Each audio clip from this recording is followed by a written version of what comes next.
evening, ladies and gentlemen. Can you hear me from the back? You can? Okay, that's good. My name is Tanya Hicks, and as the Dean of Year 7, I thank you very much for coming along this evening to our Year 7 Parent Information Evening. And to begin with, I'd like to introduce to you this evening first of all, our Head of Mathematics, Mrs. Rachel Greaves, who is going to speak about maths a bit later on.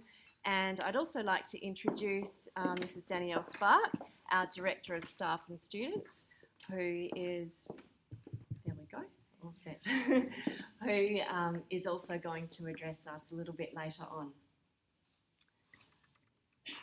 As mentioned at our assembly on your daughter's first day of school, we here at Santa Maria are proud to be a Catholic school in the Mercy tradition, and this year we're focusing on the Mercy value of compassion.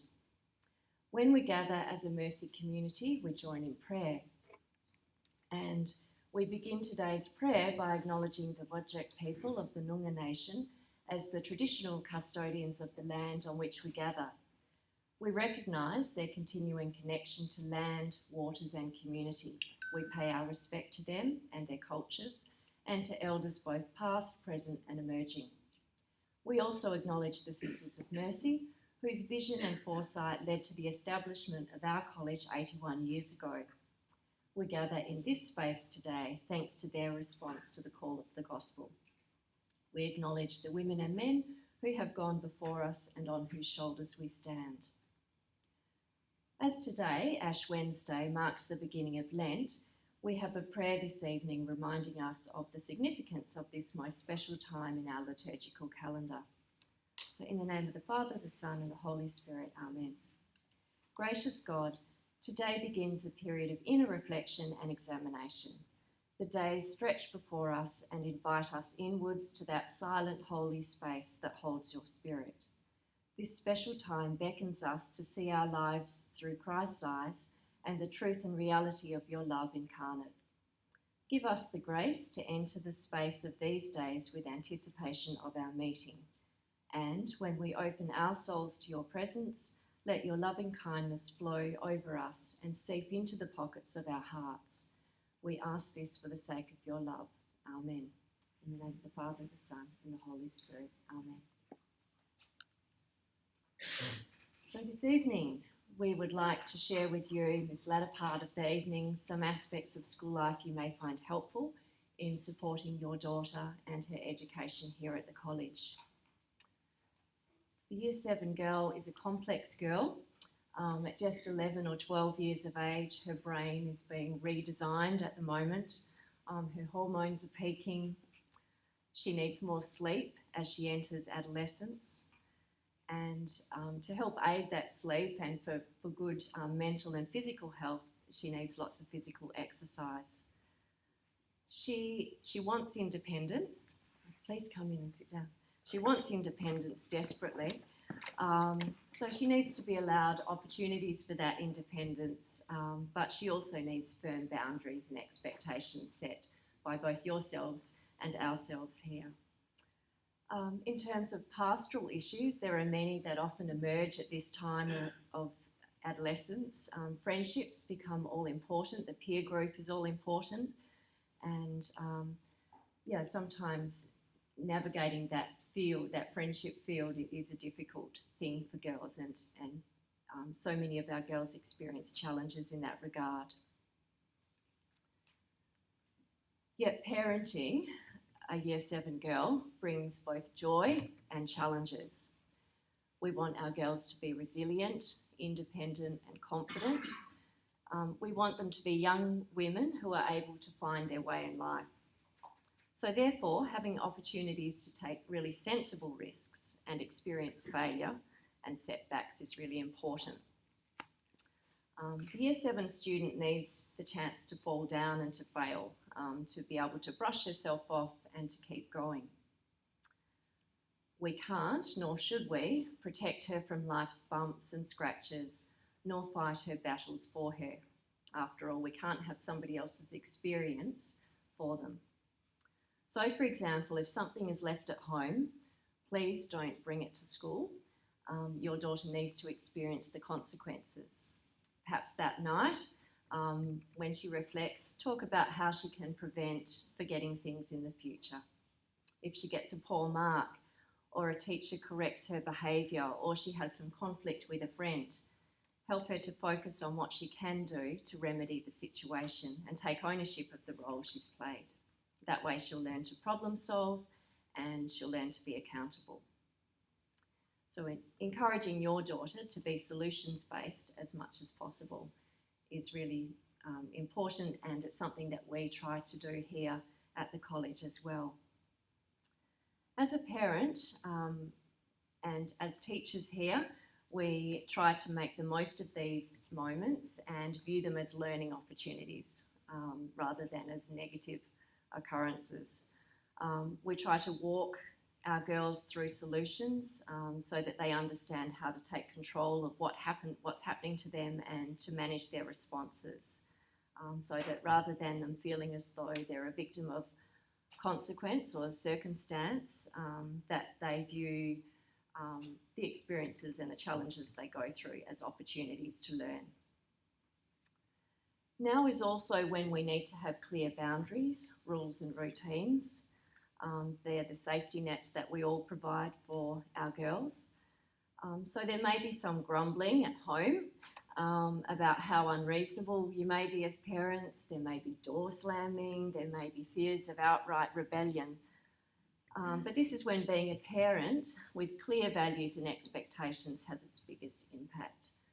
And I guess I speak there with my teacher hat on, but I also have two adult daughters who are presently 23 and 21, so I do have some experience in that regard.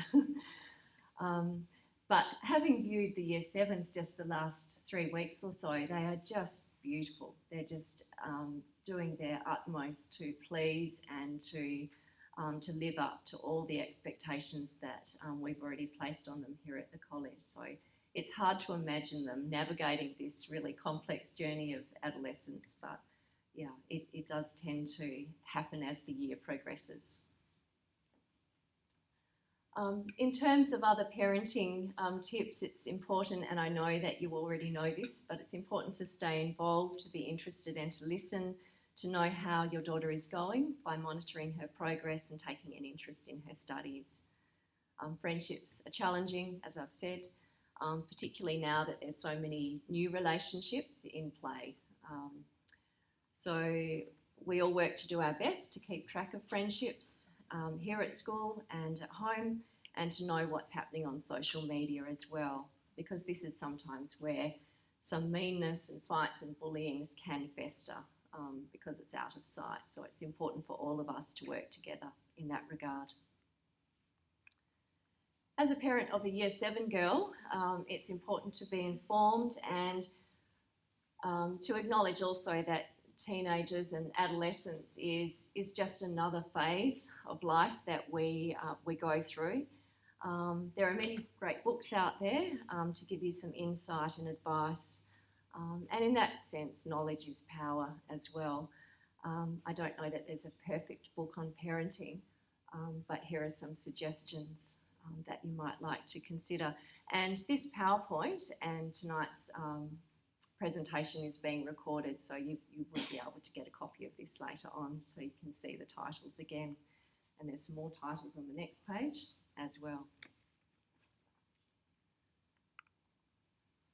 In terms of keeping you informed, there's many different avenues. We have Sector Engage, Sector Learn, the Parent Portal. We also have your daughter's Sector Learn portal and the College app. This year we're focusing on the College app as being a really primary means to deliver communication to you. And I know that the homeroom teachers, most of them have just talked about these different avenues of communication, but they're all there with the aim of keeping you as informed as we possibly can. Wherever possible in our teaching process here at school, we aim to connect learning to life, to help give all of our girls a vision that they can see the relevance of their learning. In Year 7, we have a special program, the Enhanced Learning Program called Seek 7, and the girls will undergo Seek 7 at the very end of second term. And the focus of Seek 7 is on sustainability. I'll give you a lot more information about that closer to the end of second term, but it is a program that really engages the girls. It's student driven and student centred, and it's a great opportunity for them to really connect their learning to everyday life. I feel that they got a great insight into sustainability last week when they went on the HASS excursion to Point Walter. That was an excellent excursion, and they seemed to really thoroughly enjoy it. So that was a great preliminary sort of introduction to sustainability for them. Here at school, there's lots of information technology available to the girls, and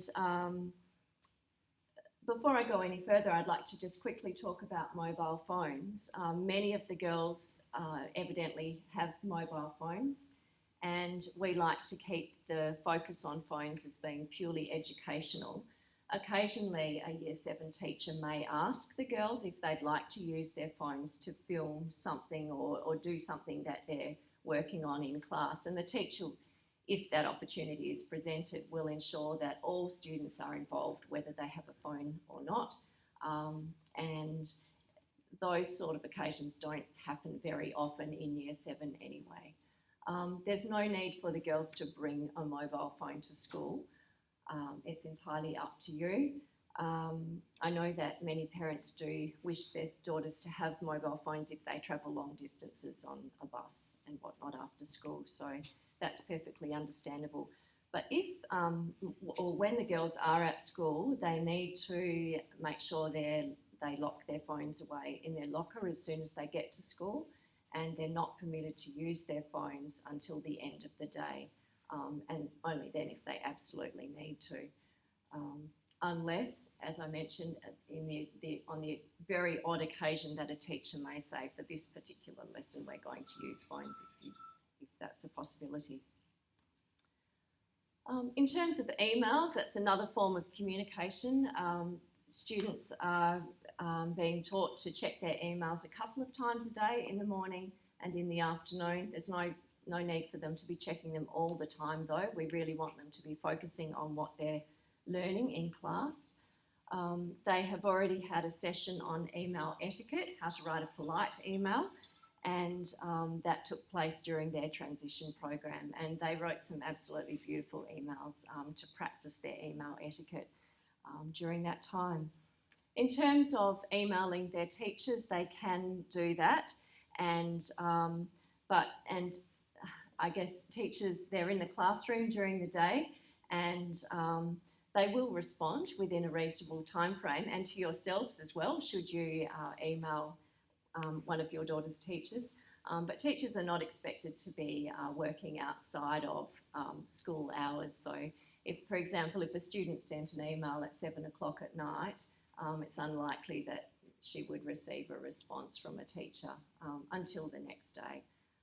And in so many instances, for parents, it may be better to make a phone call to contact a teacher.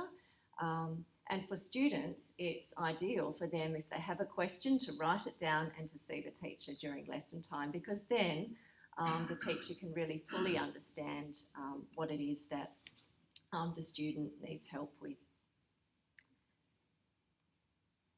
Other issues to do with technology, laptops, the same as phones, for educational purposes only. They belong to the college, but they've obviously been issued and can be used by yourselves and your daughter. It's advantageous to know your daughter's password so that you can have access to her laptop. We encourage the girls to back them up once a week. IT has a great support system in that our IT department is open before school, after school, recess and lunchtime. So should the girls have any issues, they can go and ask for assistance there. And we really stress to the girls that they need to have their, look after their laptops and and definitely make sure that the covers are on them and replace the cover if it is damaged. There's a lot of information out there in terms of social media and the online world. I'd recommend this government website, the eSafety website, as a great resource for you as parents. And as another note on IT, there is this pamphlet which we put on every second chair or so tonight, 10 tech tips for families. So that's a really good summary of some of the information that I've just gone through. And those are for you to take home. They've got a magnet on the back so they can go on the fridge. And yeah, that's actually a good reference point so that not just you can see it, but your daughter can see it and she can see what it is that the school is wanting them to do. Okay.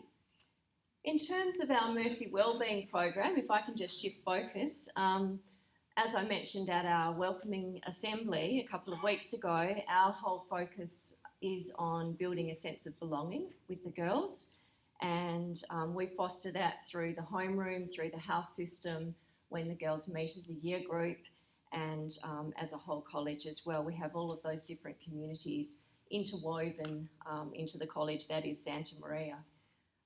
We have many topics that we cover throughout our Mercy Wellbeing time that we have with the girls. We have 55 minutes every Thursday, and we also have morning homeroom time as well. Throughout the year, we will touch on some of the following topics: friendships and inclusivity, staying safe on the internet, being organised, and the importance of balance in our lives in terms of balancing co-curricular activities and life outside of school. We'll also focus on building resilience and study skills, homework and revision, in terms of trying to maximise their potential in those areas. The Year 7s are also undertaking a touch typing program this year, and some of our time, so that they're well able to use their laptops because it's such an important skill for them to learn.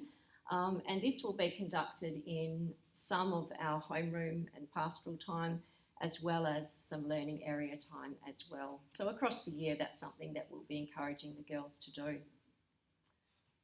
But an integral part of wellbeing is mental health. The two are very tightly interwoven. And as you already know, I'm sure, here at Santa Maria, we've prioritised mental health as a focal area. And to speak to you this evening about our mental health strategy, which is actually spanning 3 years, I'd like you to please join me in welcoming Danny Spark.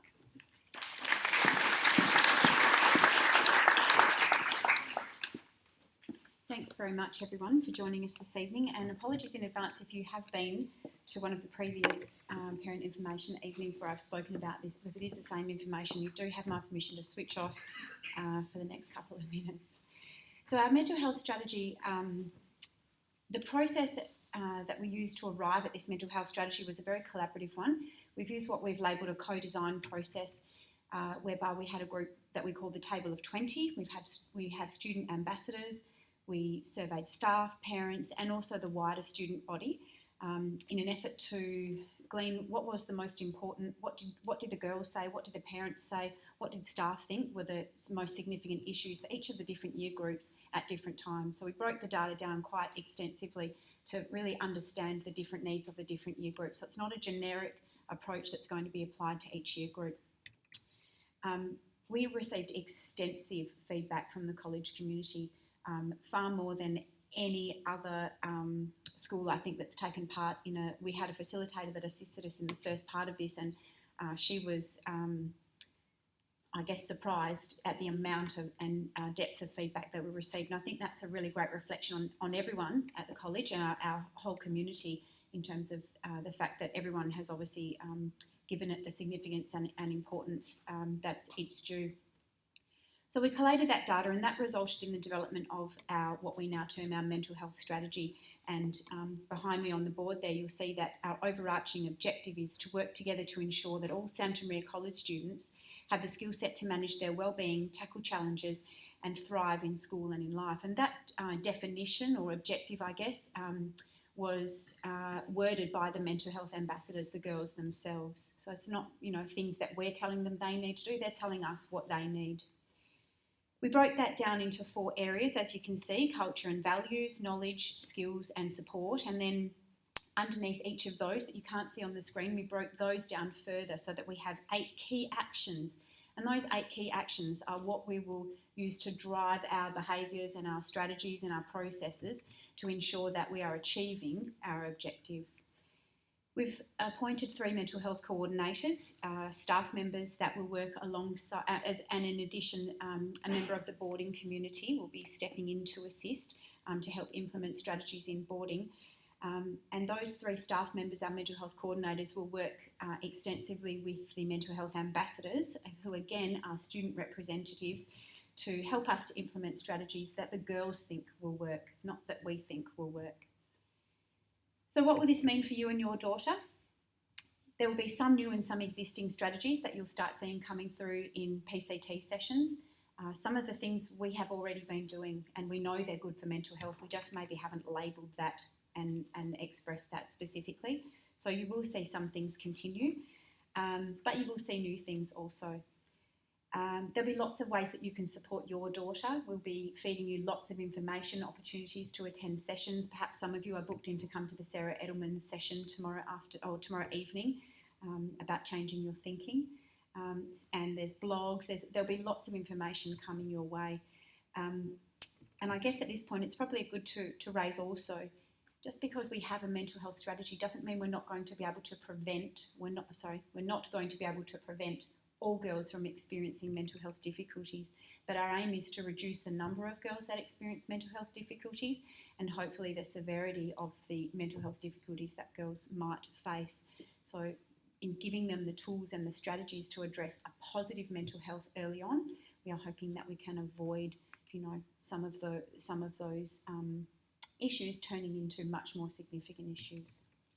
All right, that's it from me. Thanks, everyone.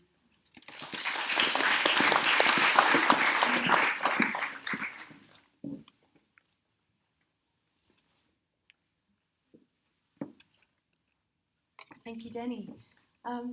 As part of supporting the students and helping with the implementation of the mental health strategy to an extent, we should also mention that we have not only teaching staff in homerooms and subject classes, but we also have our couple of solid college psychologists, Chris Davis and Beth O'Regan, and 2 college nurses, Lillian Barry and Jodie Brindley.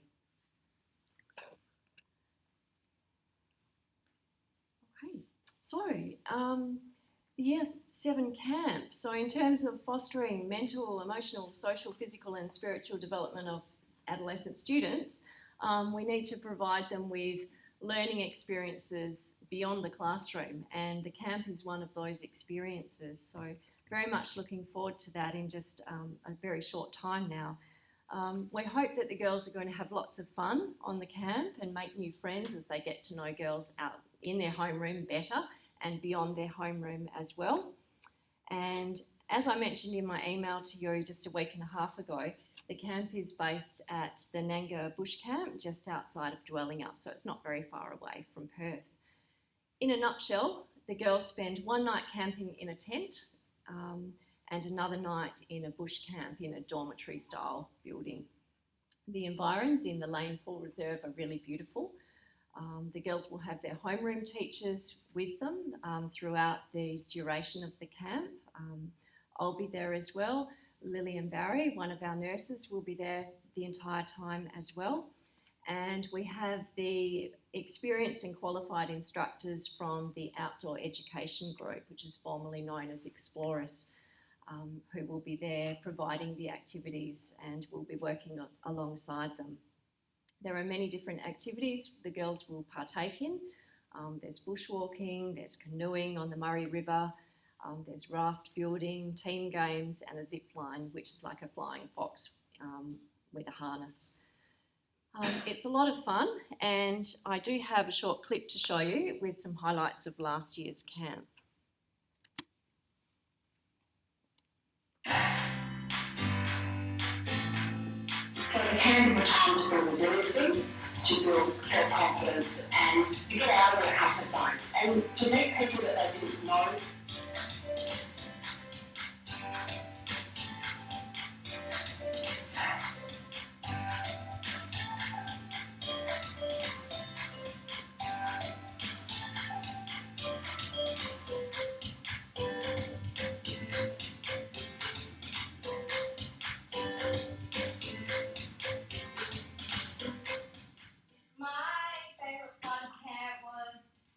Building the rafts because we had to learn how to work together and it was really fun.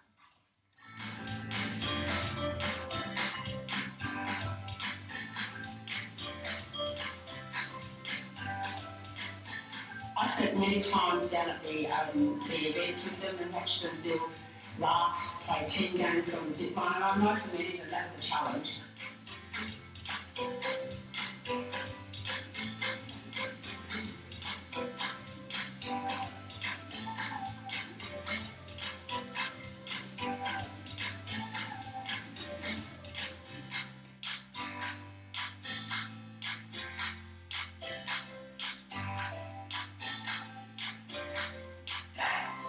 All girls enjoyed themselves. All girls had an opportunity to camp, which many girls had never done before, and couldn't be organised with their so they learned new skills in this camp, and that was the goal.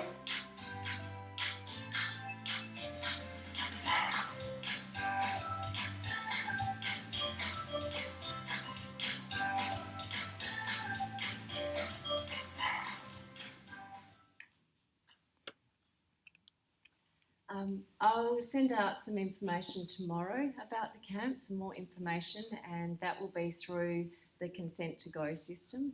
So that's where you actually give formal permission, and yeah, that's the next step for us. It should be lots and lots of fun.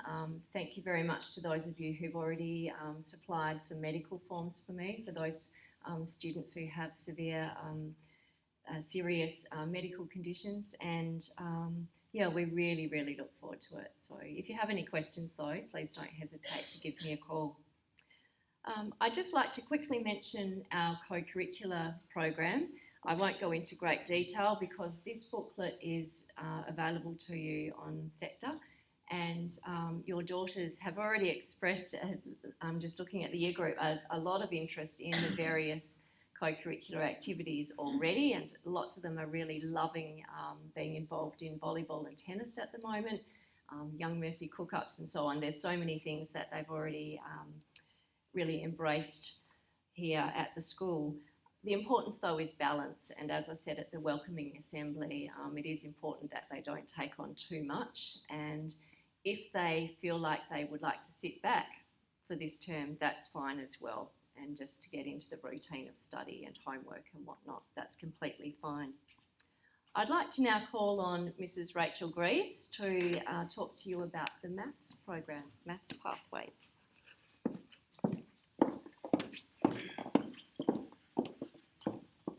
Thank you, Tanya. Firstly, I'd just like to say welcome. My name is Rachel Greaves and I'm the head of maths here. I've been at Santa for 4 years, going into my 5th year. I actually not long after I started teaching, I spent a couple of years here as well. And before that, I was actually a boarder and a student here. So, you know, and then go back, my mum went here, and there's a strong connection I have to this place and this college. So in 2018, we reassessed what we were doing with our Year 7s. We have quite a diverse range of places that our girls come from. We have a strong group of girls that come through Year 5 and 6 with us, who we know quite well, because we work very closely with the girls in 5 and 6 and their teachers, and we know them quite well. But we have a diverse range of girls that come from many different areas in the country, as well as a varied experience in city schools and the primary schools that they come from. And so what we had to look at is, how do we deliver mathematics to our Year 7s that not only allows the girls who have a strong understanding and a strong foundation to excel and still feel challenged while they want to take up the challenge, but we also support those girls who maybe have had, for whatever reason, sickness, teaching availability of teachers and things like that don't have the same strength. How do we support them as well, so that by the time our girls get into year 9, that they all have the same opportunities to take on whatever they want, whether it be an 8R, an access pathway, with the strength that we can offer, given the quality of the maths teachers and our maths understanding here. So from that, we actually had a look at some of the technology that is into teaching now and utilised that, and we came across a program called Maths Pathway, which actually allows us to get to know each of the girls' strengths and weaknesses on an individual basis.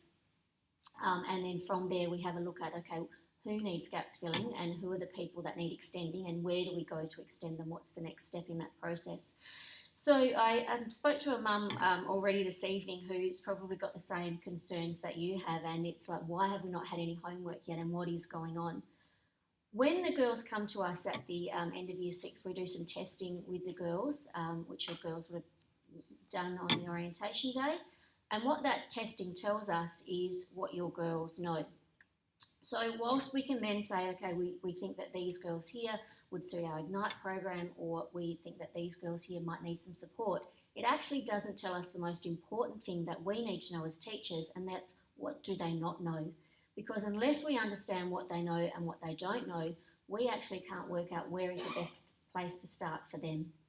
So the last few weeks, whilst they've been attending spring carnivals and going on excursions, in the times that we have spent with the girls, we've been doing very thorough testing to find out what their strengths are and what their weaknesses are, so that we can actually tailor a program to them. So if they are a student in year 6 last year that got an A and are really strong, and they're sitting in a class with another girl who maybe got a C and is still struggling with their 3 times tables, they're not all going to be delivered the same content at the same time.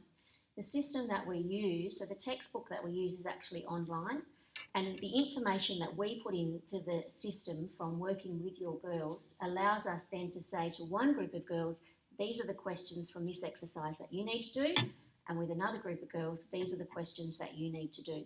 And so while one group of girls then is working on some problems, the other girls we are teaching, and then those girls go off and work on some problems, and we bring another group in.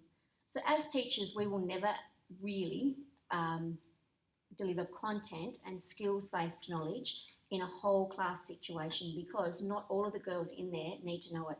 Some will be challenged by it, some will have no idea what we're talking about, and others will tell you, I did that in year 5. And that is not the way for us to be able to make sure that everybody is progressing at what they need. So another thing that we get a lot is they haven't had very much homework. And the reason being, we're actually doing the diagnostic testing in classes, as well as some problem solving, as well as really developing the soft skills that girls need to succeed.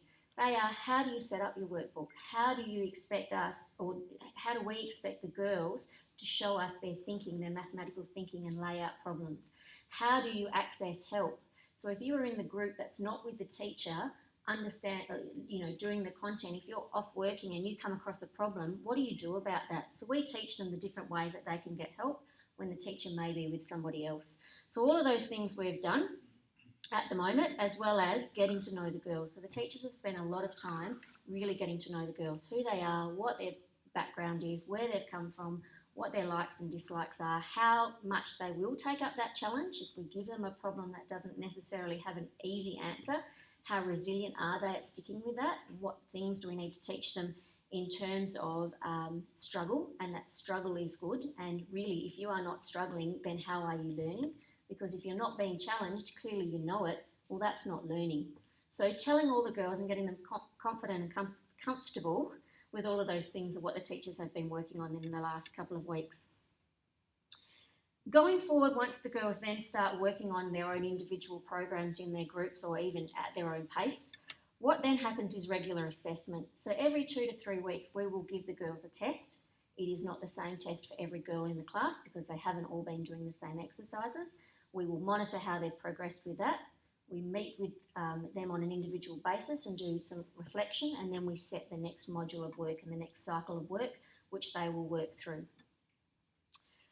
Our idea in targeting the girls in smaller groups is to make sure that we can intervene with the girls that need their gaps filled, and that we can extend the girls that need a challenge, and that by the end of year 8, after 2 years working through this process, end of year 8 as they transition into year 9, we and they have a good idea of what their strengths are and which mathematical program will suit them going forward into what they're looking at studying at year 11 and 12 level. If you are unsure of any of this, or your daughter comes home and says some things and you're not really sure what's going on because it is different to how she would have experienced learning maths before, please contact the teacher. If you can't get hold of the teacher, usually in our department it's much easier if you email and then we'll call you back. That way, you can make that contact. If there's no one in the office to take your call and no one checks the voicemail until the next day, you'll get a message much quicker to us via email than you will, and either the teacher or myself will call you back. So at any time, if you have any concerns, please start that conversation so we can clarify for you what it is that you're needing, given that this is probably something different to what you've experienced before and your daughter has as well. So thank you.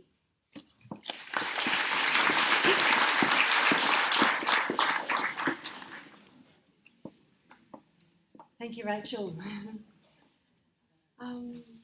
Just in terms of other aspects of the academic program, we want every student to maximise their potential. And as I mentioned at the assembly on day 1, we're growth focused.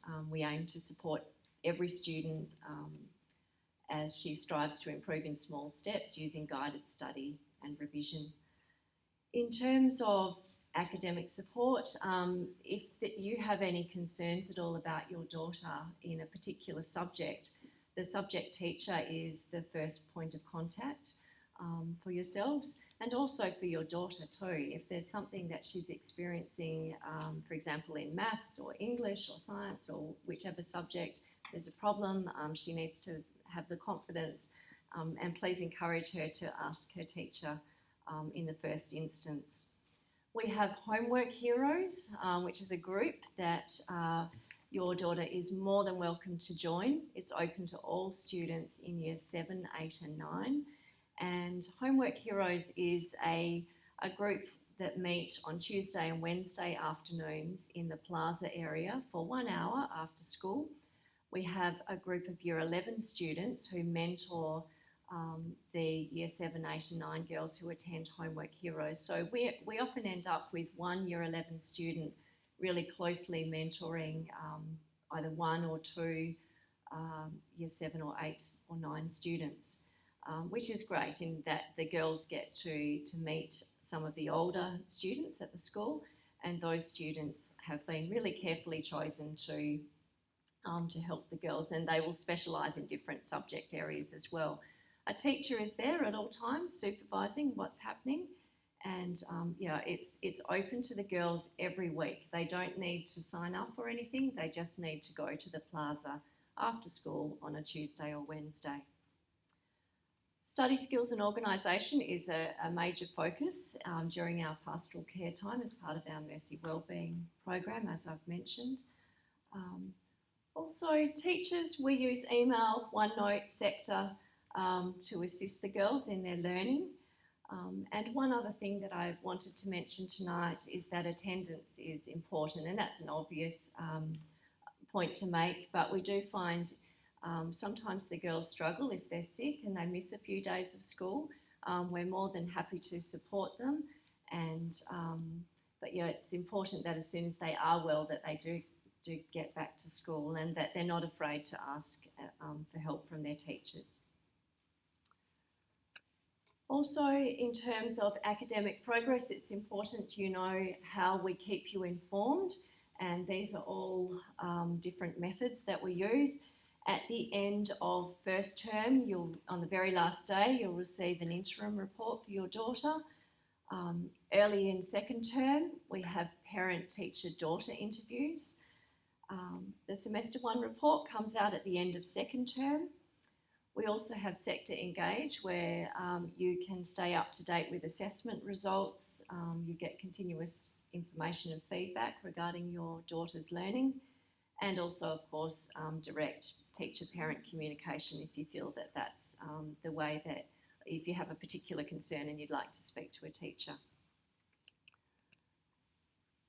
Homework and study, super important in year 7. it's really important that the girls establish a routine if they're not already in one. That homework is done in a quiet place without any interference from TV or music as well. And we ask that the Year 7s average about an hour of homework every weekday. Please encourage your daughter to use her planner, her homework diary, and that's something that we ask that you work in partnership with us and check that regularly, every few days or even every day at the moment as the girls are getting into the swing of Year 7. It's really important, and we certainly appreciate your support in that regard. We know that some of the girls at the moment are very good at using their student planners and some of them are not. They're still finding their way. So it's important that we both work together. We also, during our pastoral care time, our Mercy Wellbeing program, in terms of study skills, we will work through how to use a study plan with the girls. So that is something that will come home a little bit later on in the term after the camp, just in terms of supporting the girls. Trying to keep it short because I'm very conscious of time. It's just after 8 o'clock. So I think that we should draw our evening to a close. I'd like to thank you very, very much for attending this evening, and certainly on behalf of the other staff here and the homeroom teachers as well, we really look forward to working in partnership with you across the next 6 years to help all of your daughters maximise their potential, realise their dreams, so that they can go on to make a really positive contribution upon leaving the college. So thank you very much, and we wish you a really good evening. Thank you.